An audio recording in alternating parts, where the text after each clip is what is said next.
হঠাৎ করে জীবনে ঝড়টা এসে পুরো জীবনটাই পাল্টে দিল। ভেবেছিলাম কি আর হয়েছে কি, নিজের ভালোবাসার মানুষটিও আমাকে বিশ্বাস করলো না।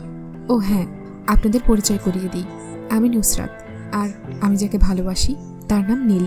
আমি আমার বাবা মায়ের একমাত্র সন্তান। এবার আসি মূল কথায়। কয়েকদিন আগের কথা, নীল ছেলেটাকে অসম্ভব ভালোবাসতাম আমি, সেও বাসত। সুখেই চলছিল দিন, কিন্তু কথায় আছে না, বেশি সুখ সহে না, তেমনি হয়েছে আমার সাথে। একদিন কলেজ থেকে বাড়ি ফিরছিলাম, কলেজে প্রোগ্রাম থাকার কারণে সন্ধ্যা হয়ে গিয়েছিল। তার মাঝে ঝুম বৃষ্টি, কোনো রিকশাই খুঁজে পাচ্ছিলাম না, তাই রাস্তায় দাঁড়িয়েছিলাম। হঠাৎ অজানা এক ব্যক্তি আমার সামনে এসে গাড়ি ব্রেক করে। অজানা লোকটি আমাকে বলে, আমি কি আপনাকে কোনো সাহায্য করতে পারি? আমি কিছুটা অবাক হয়ে চেয়ে রইলাম, কারণ উনি কথাটা বলছিলেন নিচের দিকে তাকিয়ে। আমি বললাম, না ঠিক আছে, ধন্যবাদ। লোকটি আমাকে পুনরায় বলল, আমাকে বিশ্বাস করতে পারেন, আর এই বৃষ্টির মাঝে গাড়িও পাবেন না। যদি কিছু মনে না করেন, আমি বাড়ি অবধি পৌঁছে দিতে পারি। এবার আমার খুব রাগ হলো, আমি চেঁচিয়ে বললাম তো আমার কোনো সাহায্যের প্রয়োজন নেই, তারপরও কেন বারবার বিরক্ত করছেন? অজানা লোকটি মুখ ছোট করে বলল, ও দুঃখিত, ঠিক আছে, আল্লাহ হাফেজ। উনি চলে গেলেন, আর আমি এই বৃষ্টির মধ্যেই হাঁটতে লাগলাম। কিছু দূর যাওয়ার পর একদল ছেলেকে দেখতে পেলাম, ওরা আমার দিকেই আসছিল। ভয়ে আমার আত্মা বেরিয়ে আসার মতো অবস্থা। ছেলেগুলো বলছিল, দোস্ত কি সুন্দর দেখছোস মেয়েটা, চল আজকে ওকে উঠিয়ে নিয়ে যাই। তারপর সবাই মিলে বলল, ওকে দোস্ত চল সবাই। এটা শোনার পর আমি প্রাণপণে দৌড়াতে লাগলাম। ছেলেগুলো আমার পেছনে দৌড়াতে শুরু করলো। আমি দৌড়াতে দৌড়াতে হঠাৎ একটা গাড়ির সাথে বাড়ি খেয়ে পড়ে গেলাম। তারপর আর কিছু মনে নেই আমার। যখন চোখ খুললাম, দেখলাম আমি বিছানায় শুয়ে আছি।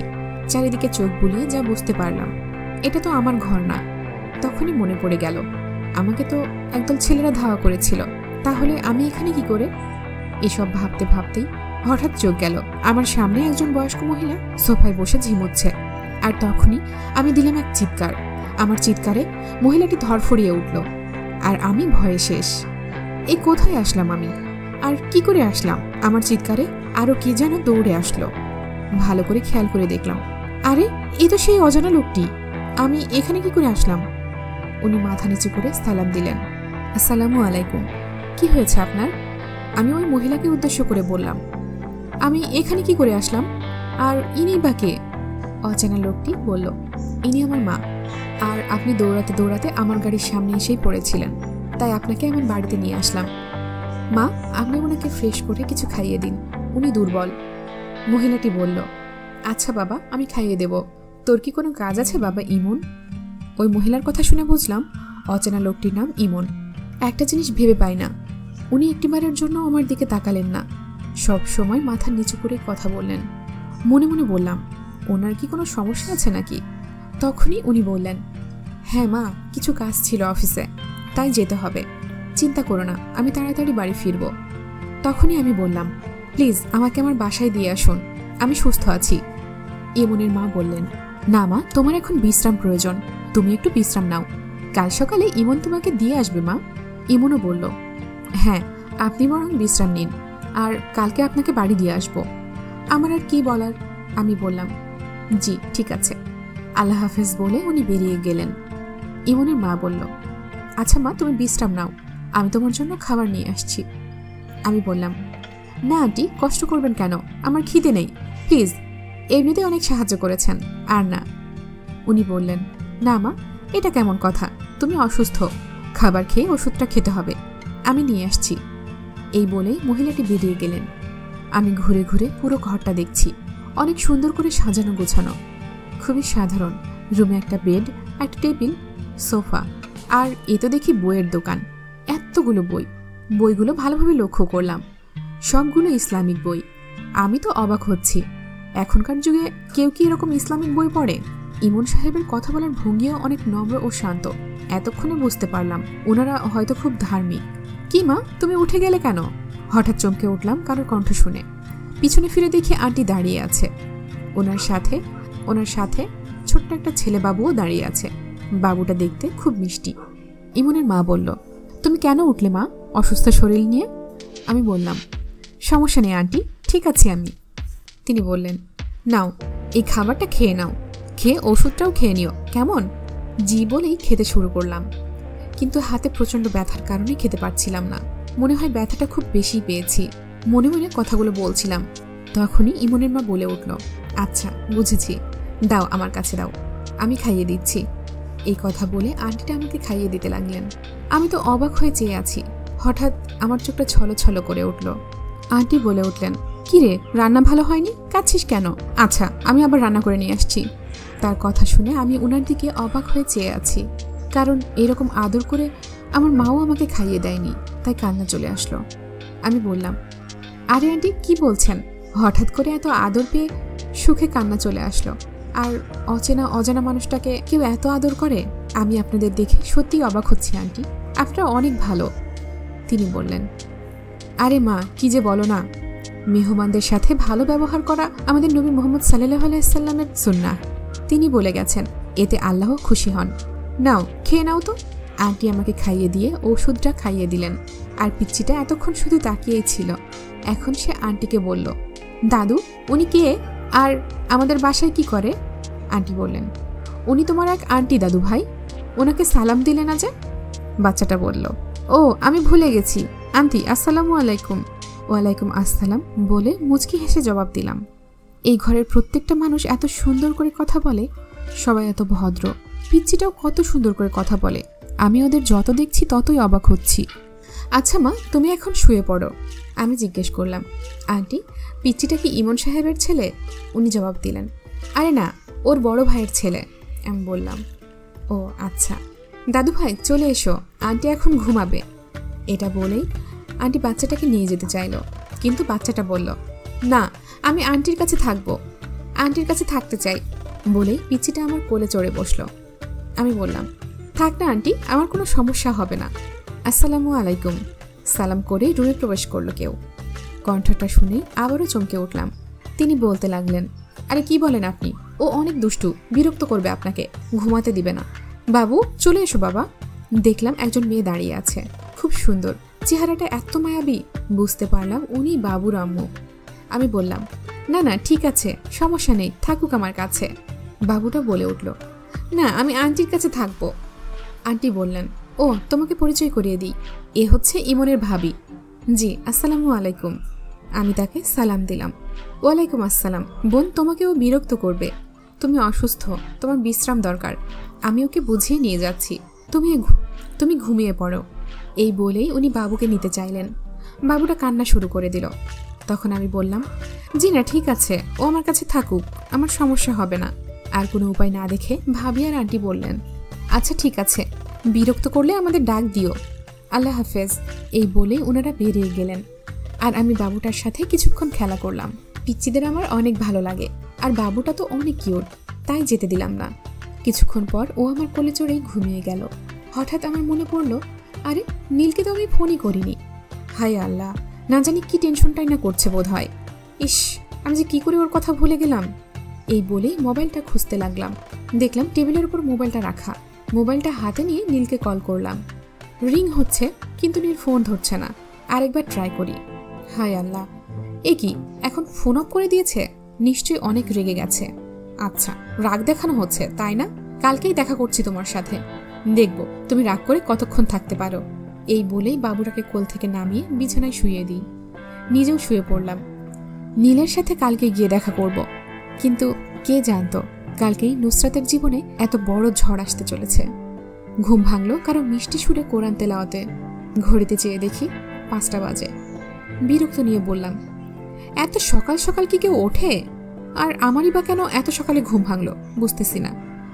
যাই গিয়ে দেখি ওই দিকটায়। আস্তে আস্তে দরজা খুলে বাইরে আসলাম। দেখলাম আমার পাশের রুম থেকেই তেলাওয়াতের আওয়াজ শোনা যাচ্ছে। রুমে উকি দিয়ে দেখলাম আন্টি আর ভাবি কোরআন তেলাওয়াত করছে। আহ কি সুন্দর, কি অদ্ভুত দৃশ্য। কতক্ষণ দাঁড়িয়ে থাকার পর আমি আমার রুমে চলে আসলাম। আবার বিছানায় গা এলিয়ে দিলাম। কিছুক্ষণ পর আবার ঘুমিয়ে পড়লাম। ঘুম ভাঙলো সকাল 10টায়। তড়িঘড়ি করে ফ্রেশ হয়ে নিলাম। তখনই রুমে আন্টি প্রবেশ করলেন। উঠে গেছিস? আয় নাস্তা করে নিবে, তারপর ইমন তোকে বাড়ি পৌঁছে দেবে। জি বলে ওনার সঙ্গে নাস্তার টেবিলে গেলাম। নাস্তা করে রেডি হয়ে নিলাম। হঠাৎ মনে পড়ল, এই রে, মাকে তো ফোন করলাম না, না জানি কি টেনশনই না করছে। মোবাইল হাতে নিয়ে দেখি মোবাইল বন্ধ হয়ে গেছে, বোধহয় চার্জ শেষ। থাকুক, একটু পরেই তো বাড়ি যাব। আন্টি, ভাবি আর বাবুর কাছ থেকে বিদায় নিয়ে বাইরে আসলাম। দেখলাম ইমন সাহেব গাড়ি নিয়ে দাঁড়িয়ে আছেন। আমি পিছনের সিটে গিয়ে বসে পড়লাম আর জানালা দিয়ে আন্টিদের দেখলাম। খুব খারাপ লাগছিল ওনাদের ছেড়ে আসতে। কোনো এক প্রকার মায়ায় জড়িয়ে গিয়েছিলাম। এই একদিনেই ওনারা নিজের মেয়ের মতো আদর যত্ন নিল। ভাবতেই চোখের কোণে জল আবিষ্কার করলাম। নেমে পড়ুন, আমরা চলে এসেছি। ইমন সাহেবের এমন কথা শুনতেই দেখলাম চলে এসেছি। গাড়ি থেকে নেমে দেখলাম বাড়ির ভেতরে অনেক লোক জড়ো হয়ে আছে। কি ব্যাপার, কি হয়েছে এখানে? এত লোক কোত্থেকে আসলো? দেখলাম আমাদের দেখে কয়েকজন লোক বাইরে বেরিয়ে এলো। লোকগুলো বলতে লাগলো, এই দেখো আইসে নবাবজাদি, সারা রাত ফষ্টি নষ্টি করে আবার বাড়িতে আসছে, লজ্জা করে না? আমি তাজ্জব হয়ে ওদের কথা শুনছিলাম। তখনই মাকে দেখলাম মা আসছেন। মা দেখো, লোকগুলো কি বাজে কথা বলছে, বিশ্বাস করো আমি কোনো খারাপ কাজ করিনি। এই কথা বলতেই মা আমাকে ঠাস করে চড় বসিয়ে দিলেন। লজ্জা করে না তোর? আমাদের মান সম্মান মাটিতে মিশিয়ে তুই আবার এই বাড়িতে আসছিস? আমি বললাম, মা বিশ্বাস করো আমি কোনো খারাপ কাজ করিনি, আমার কালকে অ্যাক্সিডেন্ট হয়ে গিয়েছিল মা। একে একে মাকে সব বললাম, কিন্তু মা তারপরও বিশ্বাস করছেন না। আর ইমন সাহেবও মাথা নিচু করে দাঁড়িয়ে আছেন। আমি ওনার কাছে গিয়ে বললাম, এই যে আপনি মাকে বলুন না আমার কি হয়েছিল। আমি কোনো খারাপ কাজ করিনি, বলুন না। কান্না করতে করতেই বললাম কথাগুলো। ইমন সাহেব বললেন, দয়া করে আমার কথাটা শুনুন, উনি কোনো খারাপ কাজ করেননি। আর কাল সত্যিই ওনার অ্যাক্সিডেন্ট হয়ে গিয়েছিল। আর উনি যা যা বলছেন সব সত্যি, দয়া করে বিশ্বাস করুন। তবুও কেউ আমাদের বিশ্বাস করছে না। পরে মা ইমন সাহেবের হাত ধরে বলতে লাগলেন, বাবা যা হওয়ার হয়ে গেছে, এখন তুমি পারো ওদের মুখ বন্ধ করতে। আমার মেয়ের ইজ্জত এখন তোমার হাতে। মা কান্না করতে করতে কথাগুলো বলছিলেন। আমি বললাম, মা কি বলছো? তুমি কি পাগল হয়ে গেছো? মা আমাকে চুপ করিয়ে দিয়ে আবার ইমন সাহেবকে বললেন, বাবা বলো, তুমি আমার মেয়েকে বিয়ে করবে? এই কথাটা শুনে আমার মাথায় যেন আকাশ ভেঙে পড়ল। কি বলছে মা এগুলো? মা কি বলছো? প্লিজ মা এসব করো না। ইমন সাহেব বললেন, আমি আমার ভাবি আর মায়ের সাথে একটু কথা বলতে চাই। মা বললেন, হ্যাঁ বাবা বলো। ইমন সাহেব কিছু দূর গিয়ে ফোনে কথা বলছিলেন। কিছু সময় পর ফিরে এসে বললেন, আমি বিয়েতে রাজি। আমার মাথায় যেন বাজ পড়ল। রেগে গিয়ে বললাম, কি বলছেন আপনি? আপনার সাহস কি করে হয় এই কথা বলার? যান এখান থেকে, আপনি চলে যান বলছি। মা এসে আমাকে আবার চড় মারলেন। তুই তো একদম কথা বলবি না, আয় আমার সাথে। মা আমাকে রুমে টানতে টানতে নিয়ে এলেন। মা প্লিজ এমন করো না, বিশ্বাস করো তুমি। মাকে বোঝানোর চেষ্টা করলাম। মা বললেন, আমি বিশ্বাস করলে কি হবে? বাইরের লোকদের মুখ বন্ধ করবি কি করে তুই? চুপচাপ কোনো কথা না বলে রেডি হয়ে নে। এই বলে মা চলে গেল। আমি ধপাস করে নিচে বসে পড়লাম। এটা কি হলো আমার সাথে? কিছু সময় পর মা এসে দেখলো আমি এখনো রেডি হইনি। পরে জোর করে আমাকে রেডি করে নিচে নিয়ে গেলেন। দেখলাম কাজই চলে এসেছে। আর আমার বুকটা কষ্টে ফেটে যাচ্ছে। নীলকে কি জবাব দেব আমি? কেউ আমাকে বিশ্বাস করলো না। কাজেই বিয়ে পড়াতে শুরু করলেন। অবশেষে বিয়েটা হয়েই গেল। আমি কান্না করতে করতে ওখানেই অজ্ঞান হয়ে যাই। যখন চোখ খুলল দেখলাম বিছানায় শুয়ে আছি। ইমন সাহেব আমার পাশেই বসে আছেন। আস্তে আস্তে উঠে বসলাম। আপনি কেন আমাকে বিয়ে করলেন? আমার জীবনটা কেন নষ্ট করে দিলেন বলবেন? আমার এমন প্রশ্নে ইমন সাহেব বললেন, দেখুন আমার আর কোনো উপায় ছিল না। আমি যদি বিয়েতে রাজি না হতাম তাহলে লোকগুলো আরও কথা শোনাতো। এতে আপনার পরিবার যেমন শান্তিতে থাকতে পারতো না, তেমনি আপনিও না। আর আমিও তো চেষ্টা করেছি, কিন্তু কেউ কি আপনারা আমার কথা বিশ্বাস করেছে বলুন? আমি রেগে গিয়ে বললাম, আপনাকে এত চিন্তা করতে কে বলেছে? কে কি বলবে সেটা আমি আর আমার পরিবার দেখব। আপনি কেন বিয়ে করতে গেলেন? আসলে ভেবেছিলাম আপনি খুব ভালো হবেন। আজকে যা করলেন এখন তো আপনাকে ঘৃণা হচ্ছে। একটা রিকোয়েস্ট করব, রাখতে পারবেন? ইমন বলল, জি বলুন। আমি বললাম, আমাকে ডিভোর্স দিতে পারবেন প্লিজ? উনি কোনো কথাই বলছেন না দেখলাম। অবাক হয়ে তাকিয়েছিলেন। হয়তো আমার হঠাৎ বলা এমন কথা এক্সপেক্ট করছিলেন না। আমি ওনাকে হাত জোড় করে বলতে লাগলাম, প্লিজ দয়া করুন আমার ওপর, প্লিজ কথা বলুন প্লিজ। উনি উঠে চলে যাচ্ছিলেন। আমি চেঁচিয়ে বললাম, আমি আপনার মতো খ্যাতকে কখনোই মানতে পারবো না, বুঝলেন? আমি এই বিয়ে মানি না, আমি নীলকে ভালোবাসি। উনি একবার পেছনে তাকিয়ে চলে গেলেন রুম থেকে। কিছুক্ষণ পর মা আসলেন। কি হয়েছিল তোর, এভাবে অজ্ঞান হয়ে গেলি কেন? আমি মাকে বললাম, মা তুমি কি কিছুই বুঝছো না? আমি এই বিয়ে মানি না, মানতে পারবো না। মা বললেন, দেখ তোর মানা না মানায় কিচ্ছু যায় আসে না। আর ছেলেটাও দেখতে খারাপ না, নম্রভদ্র। হ্যাঁ একটু খ্যাত টাইপের, মুখ ভর্তি দাড়ি, কিন্তু চেহারাটা সুন্দর। আমি বললাম, দেখো মা, উনি সুন্দর না অসুন্দর এটা আমি জানতে চাইছি না, আমি এই বিয়ে মানি না, ব্যাস। মা বললেন, তুই না মানলেও কারো কিচ্ছু যায় আসবে না, চল গাড়ি দাঁড়িয়ে আছে বাইরে। আমি অবাক হয়ে জিজ্ঞেস করলাম, কেন, আমি কোথায় যাব? মা বললেন, বারে শ্বশুর বাড়ি যাবি তুই? তুই কি ভুলে গেছিস তোর বিয়ে হয়ে গেছে? এখন শ্বশুর বাড়ি তোর আসল ঠিকানা। না আমি যাব না, কিছুতেই যাব না বলেই আমি কান্না করতে লাগলাম। মা আমাকে জোর করেই নিচে নামিয়ে আনলেন। দেখলাম অনেক মানুষ দাঁড়িয়ে আছেন। আমার আর কিছুই বলার ছিল না, এত তাড়াতাড়ি পর করে দিলে আমায় মা?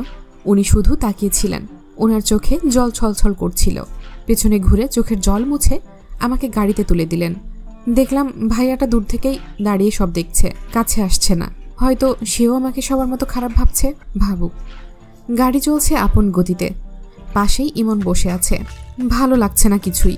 এখন নীলকে কি বলবো আমি? গাড়ি থামলো নির্দিষ্ট স্থানে। ইমন বললেন, আসুন আমরা এসে গেছি। এতক্ষণে হুঁশ ফিরল। হ্যাঁ এসে গেছি। একটা দীর্ঘশ্বাস ফেলে গাড়ি থেকে নামলাম। নেমে দেখলাম আন্টি দাঁড়িয়ে আছেন। উনি মাথায় হাত বুলিয়ে বললেন, দেখ মা, যা হওয়ার হয়েছে, মন খারাপ করিস না, আস্তে আস্তে সব ঠিক হয়ে যাবে। ভাবিকে উদ্দেশ্য করে বললেন, আয়শা ওকে ঘরে নিয়ে যাও। ইমন তুই আমার সাথে আয়। ভাবি আমাকে রুমে বসিয়ে দিয়ে গেলেন।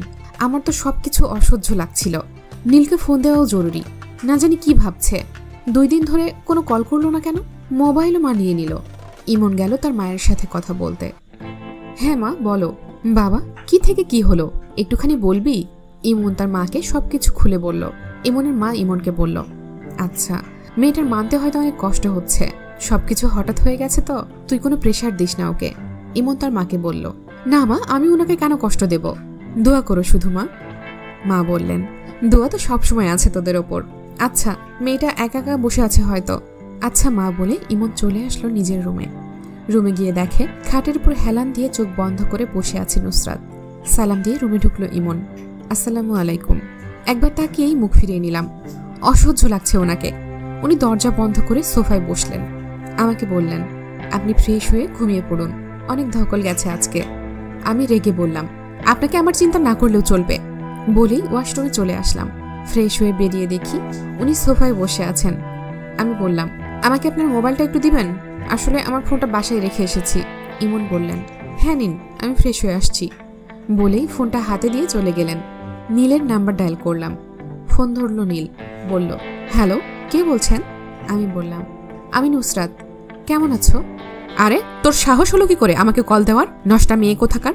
আমি তো তোকে ভালোবেসেছিলাম, আর তুই এই প্রতিদান দিলি? রেগে কথাগুলো বলল নীল। আরো অনেক বাজে বাজে কথা বলল নীল আমায়। আমার বিশ্বাস করতে কষ্ট হচ্ছিল, এ কি আমার নীল? ওকে অনেক বোঝানোর চেষ্টা করলাম, কিন্তু আমি প্রতিবারই ব্যর্থ। ফোনটা হাতে নিয়ে ফ্লোরে বসে পড়লাম। চোখ দিয়ে অঝোর ধারায় অশ্রু ঝরছে। ইমন ফ্রেশ হয়ে বেরিয়ে দেখে নুসরাত কান্না করছে।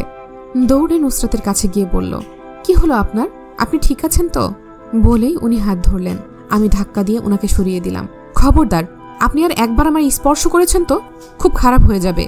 আপনার সাহস কি করে হয় আমাকে টাচ করার? আমার চোখের সামনে থেকে চলে যান বলছি। স্পষ্ট দেখতে পেলাম ওনার চোখে জল, কিন্তু আমি পাত্তা দিলাম না। উনি চলে গেলেন, আর আমি কান্না করতে করতে একসময় ঘুমিয়ে পড়লাম। ইমন বাইরে গিয়ে মায়ের রুমে আলো জ্বলছে দেখে মায়ের রুমে গেল। মা আসবো? মা তসবিহ পড়ছিলেন। হ্যাঁ আয় বাবা। কি হয়েছে, মুখটা এত শুকনো কেন লাগছে? মা বলেই মাকে জড়িয়ে ধরে কান্না করতে লাগলো ইমন। মাও তাকে বাধা দিল না। কিছু সময় কান্না করে মনটা হালকা হলো। মা বললেন, এবার বল কি হয়েছে? মাকে সব খুলে বলল ইমন। মা উনি আমায় ভুল বুঝছে, আমার তখন তো এছাড়া কোনো উপায় ছিল না। মা বললেন, চিন্তা করিস না বাবা, আস্তে আস্তে সব ঠিক হয়ে যাবে। যা এখন গিয়ে ঘুমিয়ে পড়। রুমে চলে আসলো ইমন। নুসরাত ঘুমিয়ে আছে। মেয়েটাকে এই প্রথম খেয়াল করলো ইমন। অনেক মায়াবী মুখটা। কিন্তু অজু করে নামাজে দাঁড়িয়ে গেল ইমন, কারণ একমাত্র আল্লাহর ইবাদতই পারে মনকে শান্তি দিতে। 2 রাকাত নফল নামাজ পড়ে উঠল। মনটাই অনেক শান্তি লাগছিল। তারপর সোফায় গিয়ে ঘুমিয়ে পড়ল। আজানের ডাকে ঘুম ভেঙে গেল। ক্লান্ত থাকার কারণে আজকে তাহাজ্জুদের নামাজ পড়তে পারল না ইমন। নুসরাতকে ডাকতে লাগলো, এই যে উঠুন, আজান দিয়েছে, নামাজ পড়বেন, উঠুন। নুসরাত নিশ্চুপ। ইমন আবার ডাকছে, এই যে উঠুন, ডেকেই চলেছি, ওঠার নাম নেই। তাই বাধ্য হয়ে ইমন এক ফোঁটা পানি ছিটিয়ে দিল নুসরাতের মুখে। ধরফড়িয়ে উঠে গেল নুসরাত। উঠেই দেখল ইমন দাঁড়িয়ে আছে। বিরক্ত নিয়ে বলল, কি সমস্যা আপনার? হ্যাঁ, কেন বিরক্ত করছেন? একটু শান্তিতে কি ঘুমাতেও পারবো না? যত সব। ইমন বিনয়ের সঙ্গে বলল, দেখুন আজান দিয়ে দিয়েছে, নামাজটা পড়ে নিন, পড়ে আবার ঘুমিয়ে পড়বেন। বিরক্ত হয়ে নুসরাত বলল, এই আপনার ন্যাকামি আপনার কাছেই রাখুন, পারবো না আমি, এখন যান এখান থেকে। ইমন বলল, নামাজ না পড়লে আল্লাহ নারাজ হবেন, দয়া করে নামাজটা পড়ে নিন। নুসরাত আবারও বিরক্ত ভরা কণ্ঠে বলল, এই আপনি আপনার লেকচার বন্ধ করুন, যান তো। ইমন আর কিছু না বলে চলে গেল। নুসরাত মনে মনে বলল, আমার সাথে ন্যাকামো দেখানো হচ্ছে, অসহ্য। কি করে নুসরাতকে দিনের পথে আনবে বুঝতে পারছে না ইমন। দোয়া করল, হে আল্লাহ, তুমি নুসরাতকে হেদায়েত দাও। মসজিদে গিয়ে নামাজ পড়ে বাড়ি আসলো। মায়ের রুমে গেল। মা কোরআন পড়ছে। মায়ের পাশে বসে ইমন কোরআন পড়তে লাগলো।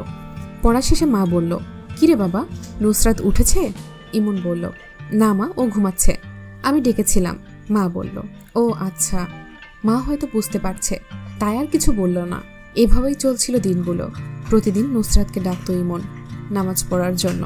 ভাবি মাও ওকে বুঝিয়েছে, কিন্তু তারপরও ও নামাজ পড়তো না। প্রতিটা মোনাজাতেই ওর জন্য দোয়া করত ইমন। প্রায় 1 মাস পর জীবনটা অসহ্য হয়ে যাচ্ছে। এই বাড়িতে আসার পর থেকেই এমন হচ্ছে, সবসময় লেকচার মারে, এই কর সেই কর না, জাস্ট অসহ্য। এ থেকে মুক্তি কখন যে মিলবে মনে মনে ভাবছে নুসরাত।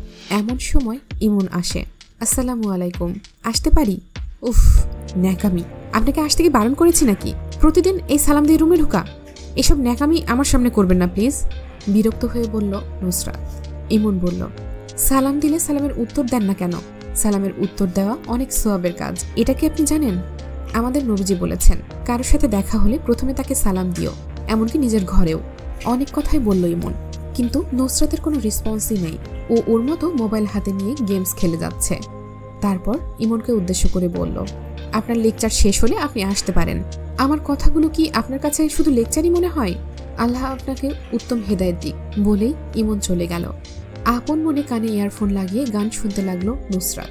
হঠাৎ মোবাইল স্ক্রিনে চিরচেনা নাম্বার ভেসে উঠল, সাথে অন্যরকম শিহরণ। কাঁপা কাঁপা হাতে ফোন রিসিভ করলো নুসরাত। হ্যালো, কেমন আছো নুসরাত? নীল বলল। নুসরাত অভিমানী কণ্ঠে বলল, যেমনটা রেখেছ। নীল আবার বলল, আজকে একটু আমার সাথে দেখা করতে পারবে? প্লিজ, না করো না। আমি আমার নিজের ভুল বুঝতে পেরেছি, তোমাকে এরকম বলা ঠিক হয়নি। প্লিজ দেখা করবে আমার সাথে?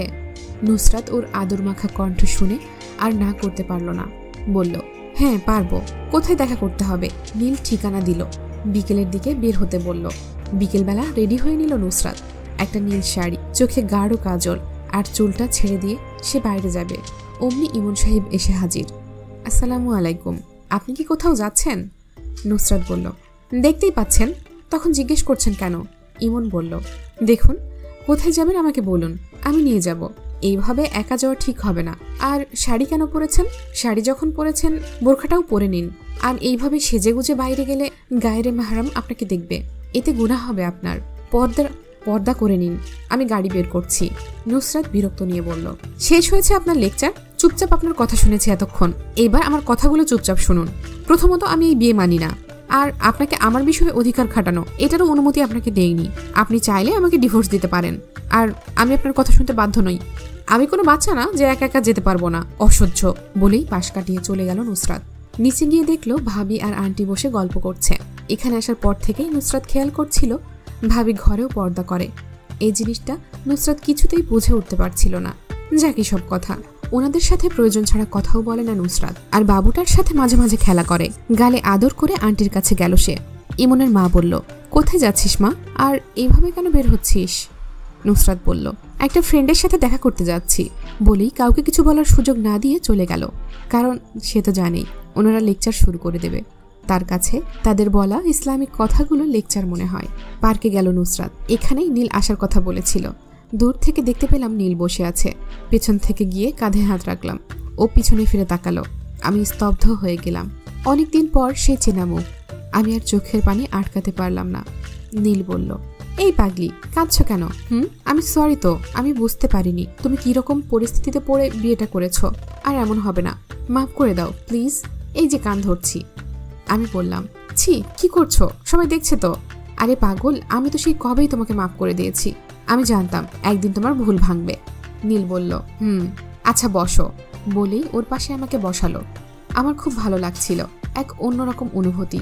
নীল হাত ধরে বলল, ভালোবাসি। ভালোবাসো? আমি কোনো উত্তর দিতে পারছিলাম না।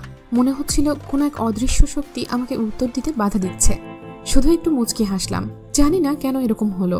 নীল আর কিছু বলল না। তারপর অনেকক্ষণ দুজনে বসে গল্প করলাম। তারপর বিদায় জানিয়ে বাড়ি ফিরে আসলাম। রুমে এসে দেখি উনি বসে আছেন। ইমন আমাকে বলল, এসে গেছেন? আমি তো ভাবছিলাম আপনার প্রাক্তন আপনাকে ছাড়বেই না। আসলে ইমন, আমি বেরিয়ে যাওয়ার পর আমার পিছু পিছু গিয়েছিল। আমি বললাম, এই যে, আপনি কি বলতে চাইছেন? ইমন বলল, আমি এটাই বলতে চাইছি, আমি আপনার স্বামী, আপনার ওপর আমার পুরো অধিকার আছে। আর আপনার ঘরে স্বামী রেখে আপনি বাইরে যান অন্য পুরুষের সাথে দেখা করতে। আচ্ছা, আপনার বুকটা কি একটুও কাঁপে না এরকম নিকৃষ্ট গুনাহের কাজ করতে? আপনি জানেন আপনি যেটা করছেন সেটা জঘন্য জিনা, আর জিনাকারীর শাস্তি কতই না নিকৃষ্ট। আমি রেগে বললাম, সব যখন জেনেই গেছেন তাহলে আমি এখন আর কি বলবো? যদি এত সমস্যা হয় আমাকে নিয়ে, আপনি আমাকে ডিভোর্স দিয়ে দেন, ব্যাস সব সমস্যার সমাধান হয়ে গেল। ইমন আর কোনো কথা বলল না। মন খারাপ করে মায়ের রুমের দিকে যেতে যেতে ভাবল, মেয়েটা কথায় কথায় ডিভোর্স দিয়ে দিন, ডিভোর্স দিয়ে দিন, এই কথাটাই বলে। আমি কি করে ওকে ছেড়ে দেব? আমিও তো ওকে ভালোবেসে ফেলেছি। না, আমাকে ধৈর্য হারালে চলবে না। নুসরাতকে দিনের পথে আনতেই হবে। হে আল্লাহ, নুসরাতকে হেদায়েত দিন। আনমনে এসব ভাবতে ভাবতে মায়ের রুমে চলে গেল ইমন। মন খারাপের সময় মাই একমাত্র সঙ্গী। মাকে গিয়ে সব বলল ইমন। মা বলল, দেখ বাবা, তুই ধৈর্য ধর, সব ঠিক হয়ে যাবে। ইমন বলল, আর কত মা, আর কত? ও কি একটুও বোঝে না? আমি আর চোখের সামনে এত কিছু মেনে নিতে পারছি না। মা বলল, যা বাবা, 2 রাকাত নামাজ পড়ে আল্লাহর কাছে সাহায্য চা, আল্লাহ সব সহজ করে দেবেন। যা। ইমন চলে আসলো মায়ের রুম থেকে। অজু করে নামাজে দাঁড়িয়ে গেল। যত ইচ্ছে ততবার আল্লাহর দরবারে চোখের পানি ঝরালো। এদিকে এভাবেই চলছিল নুসরাত আর নীলের দিনগুলো। নীলের সাথে দেখা করে, কথা বলে, ভালোই কাটছিল নুসরাতের। নীলের সাথে জমিয়ে প্রেম করছে দিনের পর দিন। আর এদিকে ইমন চোখের সামনে নিজের স্ত্রীর এরকম গুনাহের উপর গুনাহ করা দেখে কষ্টে দিন কাটাচ্ছিল। এখন সে আলাদা রুমে থাকে, কারণ নুসরাতের এরকম নীলের সাথে কথা বলা একদম মেনে নিতে পারছিল না সে। দিনের পর দিন বুঝিয়ে যাচ্ছে নুসরাতকে। কিন্তু ফোন বেজে উঠল।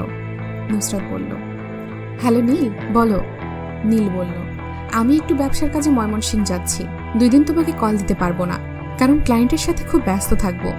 আমি বললাম, ও আচ্ছা ঠিক আছে। নীল বলল, রাগ করেছ? প্লিজ রাগ করো না লক্ষ্মীটি, মাত্র তো 2 দিন, এরপর থেকে জমিয়ে কথা বলবো। আমি বললাম, আরে রাগ করবো কেন, ঠিক আছে, ভালোভাবে যেও। নীল বলল, ওকে বাই, লাভ ইউ। আমি ওকে বিদায় জানিয়ে ফোন কাটলাম। বিকেলে ঘরে একা একা বসেছিলাম। ইমনের সাথেও তেমন কথা হয় না আর। একা একা ঘরে বোর হচ্ছিলাম, তাই ইমনের মায়ের রুমে গেলাম। আন্টি আসবো? উনি জায়নামাজে বসে তসবিহ পড়ছিলেন। আমাকে দেখে পড়া বন্ধ করে দিয়ে বললেন, হ্যাঁ আসো, কিছু দরকার? আমি বললাম, না এমনিতেই আসলাম। তিনি মাথায় হাত বুলিয়ে দিতে দিতে বললেন, মন খারাপ? অবাক হলাম, কি করে বুঝলেন তিনি? মায়েরা হয়তো সব বোঝে। আমি বললাম, না মানে আন্টি ভালো লাগছিল না।